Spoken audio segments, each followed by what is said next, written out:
Bond spotted a female assassin standing on the speedboat.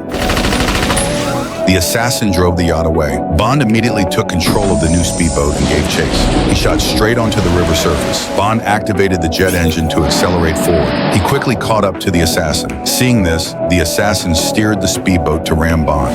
Fortunately, Bond reacted swiftly and dodged the collision. He maneuvered his speedboat to pursue once more. The assassin then steered her speedboat into another river channel. As Bond closed in again, the assassin immediately raised a Gatling gun and opened fire on him. Bond didn't evade. He revved the engine to full throttle and rammed straight into her. The assassin was prepared. She produced another grenade launcher. Massive waves crashed against Bond. Seizing the moment, she revved the engine and sped away at full throttle. Just as it began to lower, she charged across the bridge. Bond pulled the lever, and the speedboat immediately dove underwater. When he surfaced again, the assassin was nowhere to be seen.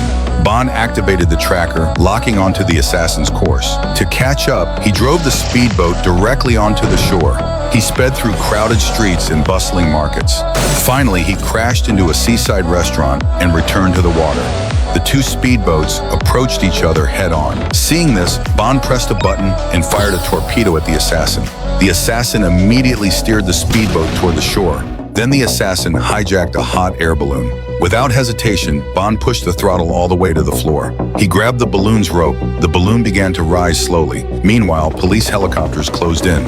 Bond urged the female assassin to surrender, but she shot the hydrogen tank, causing it to explode. Bond released the rope and fell, severing all leads in the case. After analysis by military intelligence, it was determined that the explosion was caused entirely by a tampered brooch, and the killer must be someone the oil tycoon knows. So Bond began a covert investigation into the oil tycoon's butler. He broke into the office to search it. Suddenly, the butler returned to the office. Bond quickly left, intending to climb into the trunk to follow him. But to his surprise, there was a corpse hidden in the trunk. Bond concluded that the butler was a criminal. Soon, the butler returned to his car and drove to a secluded helipad. As soon as he opened the trunk, Bond knocked him out. Bond took his ID and then hid the butler's body. Suddenly, a man walked over. Bond had no choice but to pretend to be the butler and follow him. They boarded a plane. Only then did Bond realize that they were planning to impersonate nuclear experts. Soon, Bond arrived at his destination. He still didn't know what these people's intentions were, so he dared not make any rash moves. He was then taken to an underground laboratory. To Bond's surprise, the gang leader he had been searching for was also there.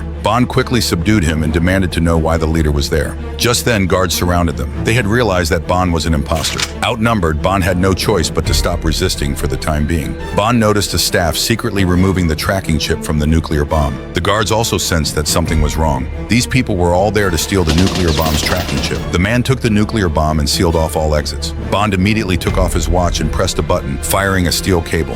He climbed up the passageway and leaped across at the last moment. By the time Bond gave chase again, the leader had already entered the elevator. After the leader left, Bond discovered there was a bomb at the bottom of the elevator. Bond immediately escaped using the chains on the slide rails.